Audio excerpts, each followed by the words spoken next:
Časť 2.7. Návrat na planétu 3.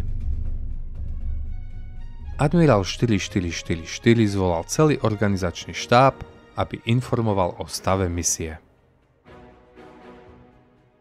Priatelia, o 23 pozemských hodín môžeme odletieť z tejto planéty. Už máme dosť. Vysielací štáb tu oproti pôvodnému plánu nenecháme, keďže potrebujeme vymeniť vysielaciu loď.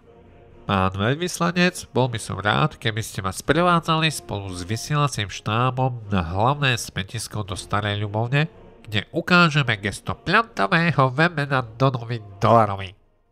Na to sa všetci zúčastnení zasmiali a započali prípravu na odlet. Na smetisko bolo presne 10 hodín do poludnia, keď pristála loď s admirálom, veľvyslancom a vysielacím štábom. Len admirál vystúpil z lode. Oproti sa i hneď vydal Don Dolar, ale admirál mu gestom naznačil, aby ostal stáť. V ruke držal krabičku so zeleným a červeným tlačidlom. Evidentne si túto chvíľu naplno vychutnával. S pohordavým úsmevom na tvári so scénickým gestom stlačil červené tlačidlo. Prepravné kontajnery sa bezhlučne zdvihli zo zeme a o pár sekúnd už boli preč. Kontajnery opustili smetiska na celej planéte, ale na tomto smetisku to malo charakter show, keďže čísla detailne snímali nechápavý pohľad Dona Dolara i výraz plný blaženosti admirála 4444. Admirál počkal ešte pár sekúnd, zatriasol rukou okolo svojho pupku ako gesto pľantavého vemena, otočil sa a vošiel do lode. To všetko sa odohralo úplne bez slov a až keď sa zatvorili dvere na lodi, Don Dolar sa rozbehol a kričal: Čo sa deje? Čo sa deje?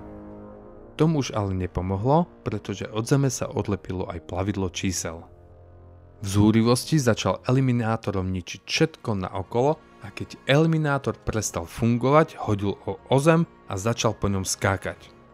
Ešte mu nedošlo, že nebol pokazený, len nemal zdroj energie. Čísla už boli preč.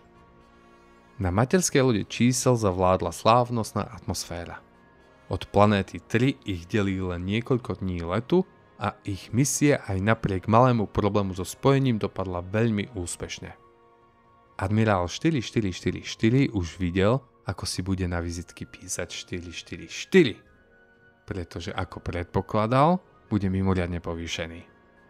Veľvyslanec pomýšľal na post najvyšší. Niektorí členovia vysielacieho štábu prepašovali na loď pozemské mlieko a teraz bola ideálna príležitosť dať si oslavnú dávku. V podstate celú cestu počúvali Roba Kazika a Rammstein i krepčili o 106.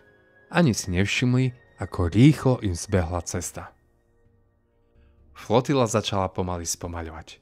Admirál 4444 sa pozeral von oknom. V celom tele cítil vzrušenie, hrdosť na seba samého mu opantala myseľ. Admirál, admirál, admirál! Volal dôstojník 48267158. Ťažké bolo prerušiť admirálové kruhy. Pozrite! Pár dní po odlete flotily na Zem sa planéta 3 bez akéhokoľvek varovania rozpadla na dva kusy. Tie sa teraz vďaka záhadnej energii vznášali ďaleko od seba. Z planéty ostali len chladné kamene. Vesmír je krutý a vždy nájde cestu, ako znovu nastoliť rovnováhu.